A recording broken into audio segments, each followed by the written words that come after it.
from the Marcoses, Aquinos, Bini's, Estradas, and the list goes on.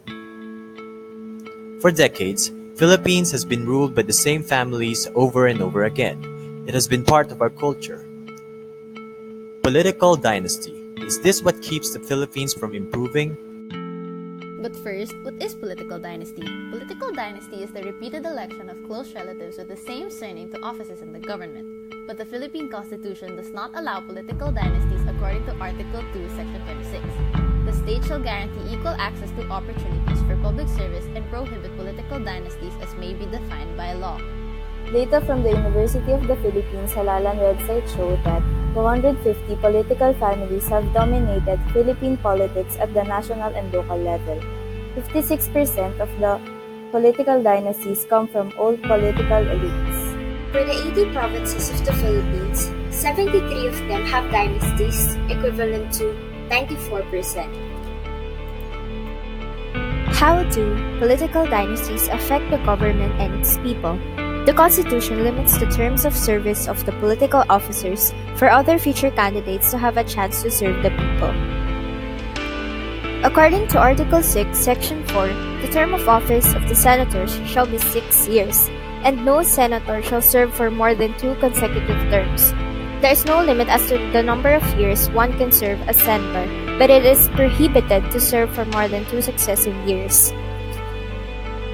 And additionally, according to Article 10, Section 8, the reasons for limiting the terms of local officials is to eliminate the so-called political warlordism in provinces, cities, and municipalities which in the past has a history of abuse. Furthermore, experience has shown that as the term becomes longer, the official becomes more and more inefficient because he becomes more isolated from the voters and the knowledge that he will be re-elected anyway.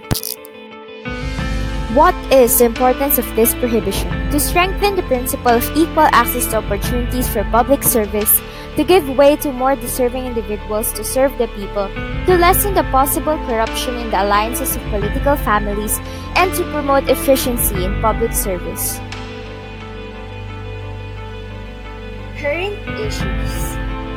According to Inquirer.net, a proposal by Councilor Ranulfo Ludovica in Quezon City entitled Anti-Political Dynasty Relationship Ordinance would ban families from running for elected positions if a relative up to the second degree of consanguinity already occupies an elected position. The proposed measure would require candidates to submit sworn statements to the city election officer of having no relative currently occupying an elective position in the local government. Punishment for violators is imprisonment up to 1 year only.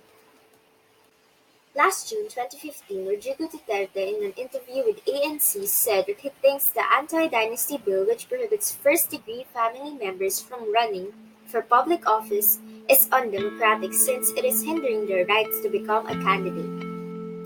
Duterte shared that his father, late Davao Governor Vicente Duterte, was a governor of Davao for 20 years before he became a mayor, and then he ran for vice mayor post and allowed his daughter Sara Duterte Carpio to become a mayor as he wanted to continue reforms for the city. I allowed my daughter because I wanted to continue the reforms. Ayokong bitawan kasi hindi pa ako kontento. Ngayon okay na, Duterte explained. The mayor said he is not against the political dynasty because he wants to allow people's freedom of expression by letting them run. Jojo Marbiner states that the term limits imposed on Philippine presidents was instituted to prevent abuse of power. He said he will seek the lifting of term limitations for elected officials. He said officials should be elected into office as long as people vote for them. But Communications Secretary Herminio said term limits were enacted because of the bad experience of Filipinos during the dictatorship of former President Ferdinand Marcos, who ran for re-election and stayed in power for 20 years despite the proliferation of human rights abuses. In conclusion, we, the Filipino citizens, have the responsibility to choose and vote for the representatives of our country wisely. Created using Powtoon.